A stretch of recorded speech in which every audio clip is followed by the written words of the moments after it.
Dear students, आज हमारा topic रहेगा पीपल बायोडायवर्सिटी रजिस्टर। आइए देखते हैं पीपल बायोडायवर्सिटी रजिस्टर क्या है और इसमें हम लोग किन चीजों का अध्ययन करते हैं।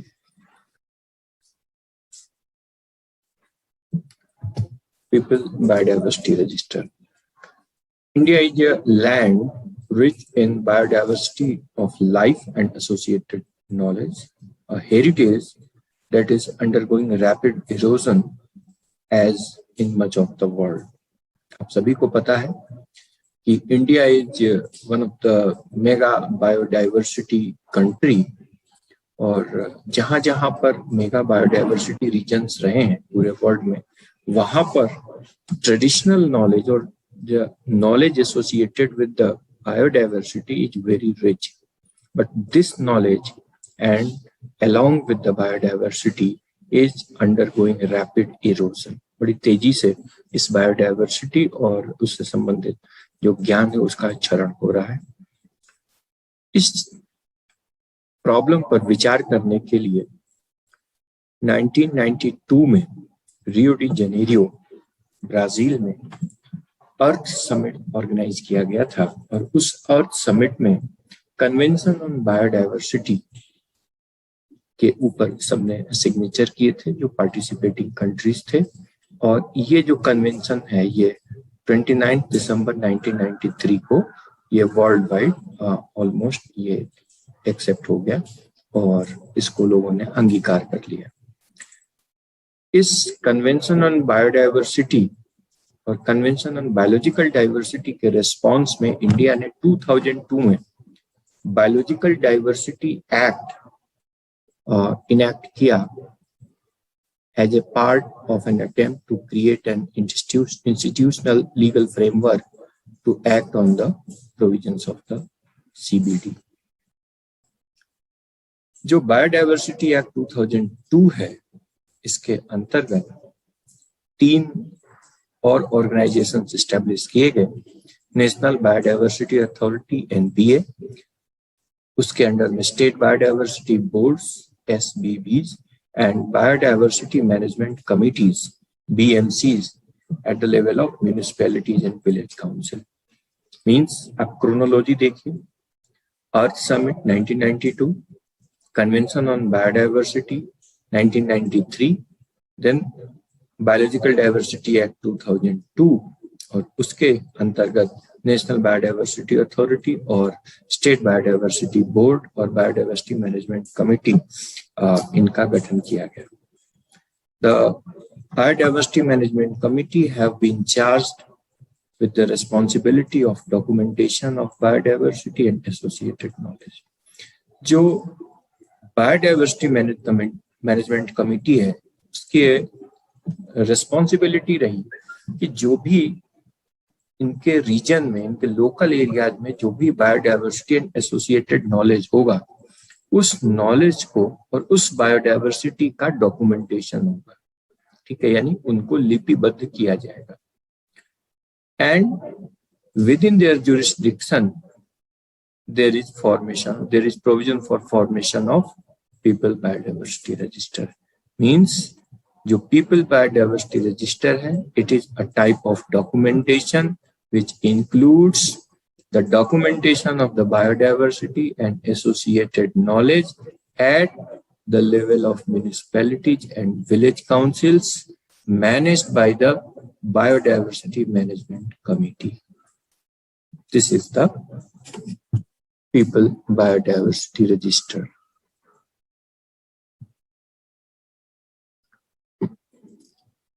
For a country like India, biological diversity can be cared for only with the cooperation of the masses of people, many of whom still depend on it for their day-to-day sustenance. India is a vast country with rich cultural biodiversity, rich cultural heritage, and tremendous knowledge of the biological diversity uses and application. The people living in India, they have the variety of, they practice the variety of languages, variety of the customs and culture. So this huge knowledge of the biodiversity can only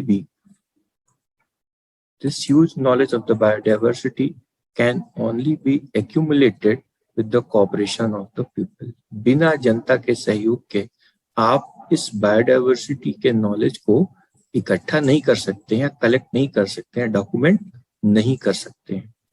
Much of the knowledge of the status and dynamics of the biodiversity also resides with the people at the grassroots level and local level.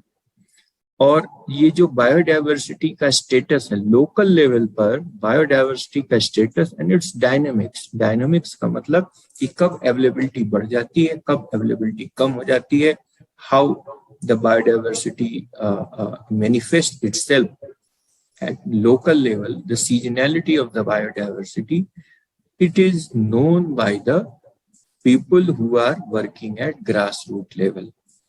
They are also known as local people, they are also known as aboriginal people. The only reliable information on the status and dynamics of the natural medicinal plant population resides with the forest produce collectors or with folk practitioners of the herbal medicine. जो status और dynamics है, जो भी natural medicine किसी area में पाई जाती है, उसके बारे में जो रिलायबल इंफॉर्मेशन है वो दो लोग दे सकते हैं. एक वो जो फॉरेस्ट प्रोड्यूस कलेक्टर्स हैं, यानी कि जो जंगल से विभिन्न उत्पादों को इकट्ठा करते हैं, लघु वनोपज उत्पाद जो जंगल में जाकर के जड़ी बूटी इकट्ठा करते हैं. बेसिकली जो बड़ी फार्मास्यूटिकल कंपनीज हैं उनके अपने फॉरेस्ट प्रोड्यूस कलेक्टर्स होते हैं जो इकट्ठा करते हैं, और जो ट्रेडिशनल मेडिसिन है इंडिया में, जैसे कि आयुर्वेदिक है, सिद्धा है, यूनानी है, या इवन जो एलोपैथिक मेडिसिन ड्रग डीलर्स या फार्मास्यूटिकल कंपनीज हैं, वो अपने फॉरेस्ट प्रोड्यूस कलेक्टर्स रखती हैं, उनको हायर रखती हैं, वो कलेक्ट करते हैं और डिपॉजिट कर देते हैं फैक्ट्रीज में. तो उनको पता होता है कि कब कौन सा प्रोडक्ट या कब कौन सा प्लांट, मेडिसिनल प्लांट अवेलेबल होगा, कब अवेलेबल नहीं होगा. इसी तरह जो फोक प्रैक्टिशनर्स हैं, जो गांव के या स्थानीय नीम, हकीम, वैद्य लोग होते हैं, उन्हें भी पता होता है कि हर्बल रेमेडीज, किसी डिजीज के ट्रीटमेंट के लिए कौन सी हर्बल रेमेडीज यानी कि जड़ी बूटी वाला जो उपचार है वो किस पौधे से कब किस तरीके से देना है, ये लोकल पीपल को, एबोरिजिनल पीपल को ही पता होता है. The tremendous variation from place to place in the distribution and uses of the biodiversity, this documentation has to be highly locality specific and time specific. जो आप डॉक्यूमेंटेशन करते हैं people biodiversity register के लिए, ये जो डॉक्यूमेंटेशन है ये प्लेस टू प्लेस वेरी करता है, क्योंकि जैसे जैसे बायोडाइवर्सिटी का डिस्ट्रीब्यूशन वेरी करेगा वैसे वैसे उसका यूज भी वेरी करेगा. फॉर एग्जांपल एक ही प्रोडक्ट है नीम, इसका प्रयोग अलग अलग प्रदेशों में, अलग अलग रीजन्स में अलग अलग तरीके से किया जा सकता है. गेहूं है, सिंपल गेहूं उबाल के भी खाते हैं, गेहूं को पीस करके खाते हैं, मैदा खाते हैं, कहीं मैदे का ज्यादा प्रचलन है, कहीं आटे का ज्यादा प्रचलन है, कहीं सूजी का प्रचलन है. चना, जितनी डाइवर्सिटी हमें चना में देखने को मिलती है, जितने टाइप के एप्लीकेशन हमें देखने को मिलते हैं, शायद ही किसी और दूसरे पल्स में देखने को मिलती है. शुरू से लेके आखिरी तक चने का, चाहे वो उसकी पत्ती हो, चाहे उसका स्टेम हो, चाहे फ्रूट हो, फ्लावर हो, है ना, उसको अलग अलग तरीके से उसको लोग यूज करते हैं. रीजनल वाइज उसको बनाने का जो तरीका है वो भी अलग अलग है, और इसके अलावा भी इसके जो डिफरेंट यूजेस हैं वो हर क्षेत्र में अलग अलग है. तो किसी एक बायोडाइवर्सिटी प्रोडक्ट को कितने अलग अलग तरीके से यूज कर सकते हैं, अथवा जो रीजन स्पेसिफिक बायोडाइवर्सिटी है उस बायोडाइवर्सिटी को हम लोकल पीपल किस तरीके से यूज करते हैं, इसका डॉक्यूमेंटेशन भी वेरी करता है. और इसको हम लोग डॉक्यूमेंटेशन के फॉर्म में लेके आते भी हैं कि कहाँ पर किस चीज का प्रयोग किस तरीके से लोकल पीपल करते हैं. फिर जो बायोलॉजिकल डाइवर्सिटी एक्ट है, जो हमने आपसे पहले जिक्र किया कि जो 2002 में बायोडाइवर्सिटी एक्ट आया देश में, it needs a variety of the information for its proper implementation. इसके प्रॉपर इम्प्लीमेंटेशन के लिए बहुत सारी सूचनाओं की हमें आवश्यकता होती है। And all the information aims at the conservation and sustainable utilisation of the biodiversity. इनका मुख्य उद्देश्य क्या होता है? मुख्य उद्देश्य है कंजर्वेशन, जो बायोडाइवर्सिटी है उसका संरक्षण हो, एंड इट्स सस्टेनेबल यूटिलाइजेशन, और इसका सस्टेनेबल यूज हो। The Act proposes to have heritage sites to be selected for conservation management purposes, for which there is a need to have an information base. इस act में ये भी propose किया गया है कि जो हेरिटेज साइट्स हैं, जिनका काफी ऐतिहासिक महत्व है, ऐसे साइट्स को हम कंजर्वेशन मैनेजमेंट के पर्पज से जो है सेलेक्ट करेंगे और उसका भी हम डॉक्यूमेंटेशन बनाएंगे। इंफॉर्मेशन बेस में उन हेरिटेज साइट्स को भी हम लोग सेलेक्ट करेंगे। देन थ्रेटेंड स्पीसीज, जो संकटग्रस्त जातियां हैं, they are also require to be documented, to be documented. जो थ्रेटेंड स्पीसीज हैं हर जगह पे अलग अलग हैं, किसी कहीं पर किसी चीज को खतरा है, किसी जीव को खतरा है, कहीं किसी जीव को खतरा है। तो जिन स्पीसीज के सर्वाइवल पर खतरा मौजूद है, ऐसे स्पीसीज का इंफॉर्मेशन भी जरूरी है ताकि उनका प्रिजर्वेशन और रिहेबिलिटेशन किया जा सके। प्रिजर्वेशन यानी उनको संरक्षित किया जा सके, और रिहेबिलिटेशन मतलब कि उनका पुनर्वास किया जा सके। इसका प्रावधान भी बायोडाइवर्सिटी एक्ट में किया गया। यानी कि बायोडाइवर्सिटी एक्ट में हमें क्या चाहिए? प्रॉपर इंफॉर्मेशन बायोडाइवर्सिटी की, कहाँ किस तरह की बायोडाइवर्सिटी है। दूसरा, जो भी हेरिटेज साइट्स हैं वहां पर कंजर्वेशन प्रॉपर तरीके से किया जा सके। तीसरा, जो थ्रेटेंड स्पीसीज है उनका प्रिजर्वेशन और रिहेबिलिटेशन दोनों किया जाए। As we know that there is need for local and global information regarding biodiversity wealth of the specific site in context of broader scenario and socio-economic forces. हम सभी जानते हैं कि आज सूचना का युग है, हमें लोकल लेवल की इंफॉर्मेशन भी चाहिए, हमें ग्लोबल लेवल की इंफॉर्मेशन भी चाहिए। आज अफगानिस्तान में जो हो रहा है पूरी दुनिया में पता चल रहा है, कोरोना कहाँ कहाँ पर कितना फैला पूरी दुनिया को पता चल रहा है। वैसे ही किस जगह कौन सा प्लांट मिलता है, फॉर एग्जाम्पल एक इंफॉर्मेशन की हम बात देखें तो जस्ट अगर हम 10 to 20 ईयर्स की बात करें तो हमारे देश में पिज्जा खाने का चलन बड़ा हुआ है। और पिज्जा में एक हर्ब पड़ता है ओरिगेनो। ओरिगेनो इंडिया में नहीं होता है, इंपोर्ट करके आता है, बट यहाँ पर लोगों को टेस्ट डेवलप हुआ और वो ओरिगेनो इंडिया में भी आने लगा। ग्रीन टी का चलन, ग्रीन टी अधिकतर जितना भी है सब इंपोर्ट होके इंडिया में आता है, बाहर से ही आता है। इंडिया में ग्रीन टी प्रोड्यूस नहीं होता, हालांकि ब्लैक टी खूब प्रोड्यूस होता है, बट ग्रीन टी का जो चलन है वो फॉरेन से ही आया है। The knowledge of the local people mainly in oral form needs to be documented. Local people के पास जो भी बायोडाइवर्सिटी से रिलेटेड और उसके एप्लीकेशन और यूजेस से रिलेटेड जो इंफॉर्मेशन होता है वो इंफॉर्मेशन ओरल फॉर्म में होता है। ओरल फॉर्म का मतलब ये हुआ कि वो कहीं पर किसी किताब को पढ़ करके या किसी कॉलेज में डिग्री हासिल करके वो इंफॉर्मेशन नहीं ज्ञान करते। ये इंफॉर्मेशन जो आता है वो पीढ़ी दर पीढ़ी इनके पास जनरेशन टू जनरेशन आता है, और ये जो इंफॉर्मेशन है वो उनके प्रैक्टिस से आता है, उनको रटने से नहीं आता। यानी कि जो भी इनके पास बायोडाइवर्सिटी यूजेस का एप्लीकेशन है, किसी ड्रग को वो पहचानते हैं, किसी प्लांट को पहचानते हैं कि इस प्लांट से इस बीमारी का उपयोग, इस बीमारी का जो है उपचार किया जा सकता है, तो वो करके देखते हैं। ऐसा नहीं है कि वो केवल पढ़ के बैठे हुए, उन्होंने उस प्लांट को देखा है, उसके किस पार्ट को हमें हार्वेस्ट करना है और किस पार्ट से हमें कैसे उसकी प्रोसेसिंग करनी है तो हमें वो ड्रग मिलेगा। उस ड्रग को कितने डोज में किसके साथ मिला करके किस बीमारी में हम उसको यूटिलाइज करेंगे, ये सब उन्होंने प्रैक्टिस करके देखा होता है। और ये सारी इंफॉर्मेशन ओरली अवेलेबल होती है, डॉक्यूमेंटेड फॉर्म में नहीं होती है। पीपल बायोडाइवर्सिटी डॉक्यूमेंटेशन का मेन पर्पज यही होता है कि जो इंफॉर्मेशन ओरल फॉर्म में है, लोकल लोगों के पास जो भी इंफॉर्मेशन बायोडायवर्सिटी से रिलेटेड ओरल फॉर्म में है, उसको हम लिखित रूप में ले आए। यही बायोडायवर्सिटी, पीपल बायोडायवर्सिटी रजिस्टर होता है। लिखित रूप में क्यों लेके आए? लिखित रूप में इसलिए लेके आए कि that information could be protected and respected.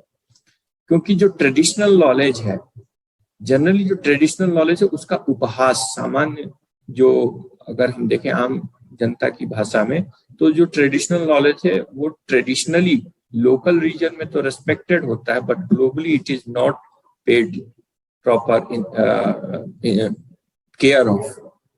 So that information to get respect worldwide, it should be documented and published. जब तक कि कोई इंफॉर्मेशन पब्लिश्ड फॉर्म में नहीं होता है, तब तक उस इंफॉर्मेशन या उस नॉलेज की कदर नहीं होती है. ठीक है. प्लस अगर आपने एक बार उसको पब्लिश कर दिया तो वो प्रोटेक्टेड हो गई वो इंफॉर्मेशन आपके नाम से. जिसने उसे पब्लिश किया, जिस देश के द्वारा वो इंफॉर्मेशन पब्लिश होती है, वो इंफॉर्मेशन वो उस देश की संपत्ति मानी जाती है. और उसके साथ ही जो बायोलॉजिकल प्रोडक्ट जिसके बारे में आपने लोगों को सूचना दी, जैसे कि भारत में नीम और हल्दी का सदियों से प्रयोग होता रहा है, लेकिन क्या हुआ कि अमेरिका ने नीम और हल्दी को पेटेंट करा दिया और ये बताया कि ये हमारी बौद्धिक संपदा है.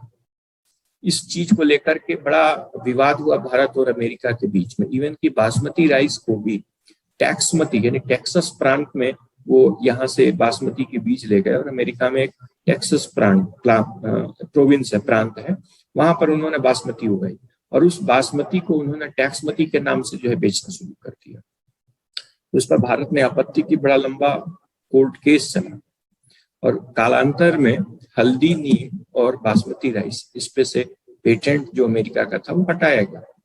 कैसे हटा? भारत ने रिकॉर्ड प्रस्तुत किया कि हल्दी, नीम, ये जो एंटीबायोटिक्स हैं, इनका हमारे वेदों में, हमारे आयुर्वेद में बहुत पहले से इनका प्रयोग होता रहा. वो आयुर्वेद के जो लिखित ग्रंथ थे, चरक संहिता, सुश्रुत संहिता, ये सब उनको दिखाया गया वहां प्रमाण के रूप में कि it is already documented. In case की अगर वो डॉक्यूमेंटेड फॉर्म में नहीं होता तो कोई भारत की बात नहीं सुनता.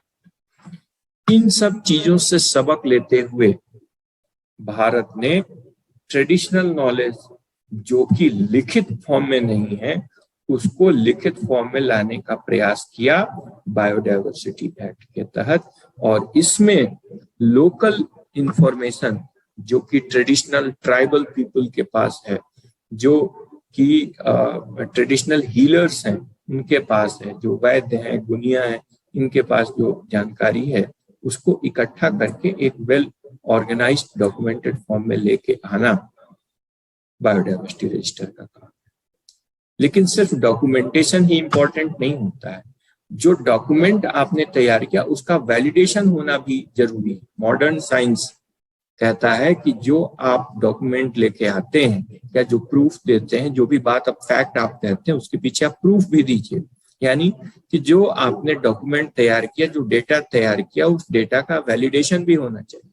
यानी कि सपोज कि कोई एक प्लांट है जिसको कि कोई ट्रेडिशनल हीलर जो लोकल वैद्य है वो किसी बीमारी में प्रयोग करता है, तो उस प्लांट का वैलिडेशन यानी उसका आइडेंटिफिकेशन, उसका बॉटनिकल नेम, उसका फैमिली नेम, उसकी सीजनैलिटी, कब वो मिलता है, कब फ्लावरिंग होती है, कब फ्रूटिंग होती है, सारी इंफॉर्मेशन उसको वैलिडेट करने के बाद ही जो है लोग उस पर बिलीव करेंगे.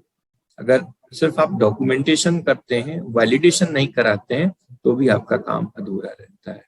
तो न केवल डॉक्यूमेंटेशन करना होता है पीपल बायोडायवर्सिटी रजिस्टर में, बल्कि उस इंफॉर्मेशन का, उस डॉक्यूमेंटेशन का आप प्रमाणीकरण भी करवाएंगे. वैलिडेशन मीन्स प्रमाणीकरण करवाना.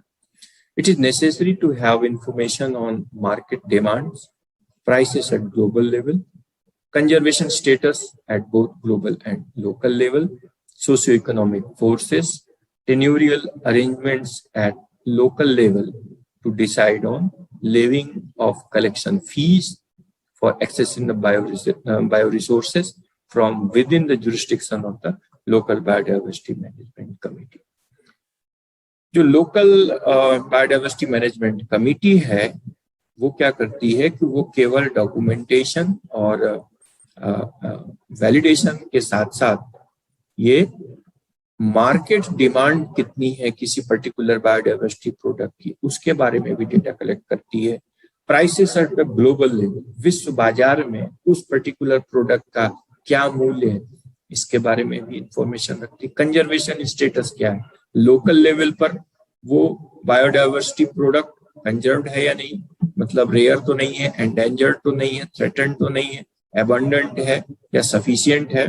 ये इंफॉर्मेशन ग्लोबल लेवल पर और लोकल लेवल पर ही भी तैयार की जाती है। प्लस सोशियो इकोनॉमिक फोर्सेस वो कौन कौन से हैं जो उस बायोडाइवर्सिटी प्रोडक्ट को प्रभावित करते हैं। हमने जब आप लोगों को कंजर्वेशन बायोलॉजी बताई थी, पढ़ा रहे थे कल, तो हमने आपको बताया था कि इसमें इकोनॉमिक्स भी इन्वॉल्व है, सोशियोलॉजी भी इन्वॉल्व है।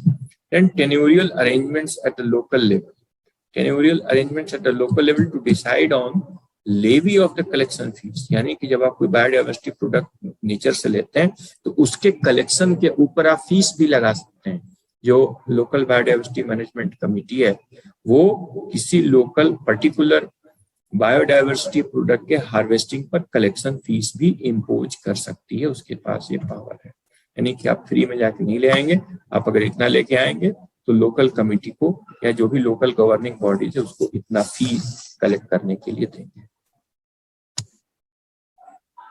That is also important.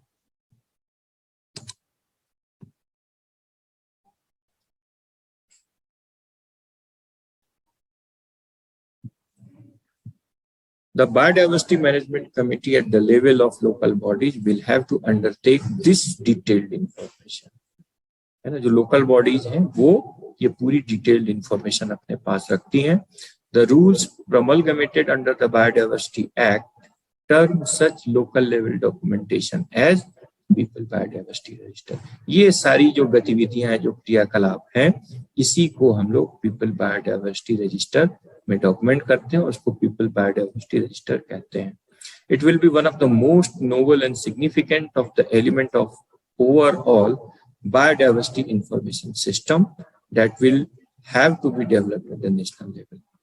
जो बायोडाइवर्सिटी इंफॉर्मेशन सिस्टम है अपने देश का, उसका ये एक बड़ा नोवल, नया और यूनिक सिग्निफिकेंट कंपोनेंट क्या, preparation of the biodiversity register. The Indian Institute of Science Bangalore has elaborated the people biodiversity register to include documentation of the local biodiversity, पहले ही बता चुके हैं, relationship and their knowledge of biodiversity in context of the medicinal as well as other uses, ये भी हम बता चुके हैं, their ecological knowledge and their perception of ongoing and desired patterns of biodiversity management। ये जो 3 रिकमेंडेशन है, that is the ecological knowledge, उस बायोडाइवर्सिटी का इकोलॉजिकल नॉलेज यानी कि उसका habit, habitat, biotic interaction etcetera, ये सब भी आप उस डॉक्यूमेंटेशन में इंक्लूड करें। और and there should be perception of ongoing and desired pattern of the biodiversity management, मतलब उस लोकल बायोडाइवर्सिटी या उस लोकल इकोलॉजिकल इकोसिस्टम का जो पैटर्न है, बायोडाइवर्सिटी मैनेजमेंट का जो पैटर्न है, उसके बारे में भी प्रॉपर परसेप्शन यानी एक आकलन आपके पास जरूर होना चाहिए कि जिस इकोसिस्टम से, जिस इकोलॉजिकल कंपोनेंट से हम उस पर्टिकुलर बायोडाइवर्सिटी प्रोडक्ट को यूज कर रहे हैं, उसका मैनेजमेंट किस तरीके से हो रहा है। मींस न केवल डॉक्यूमेंटेशन, न केवल यूजेस, बल्कि उसके इकोलॉजी और इकोसिस्टम का भी नॉलेज आपके पास होना चाहिए।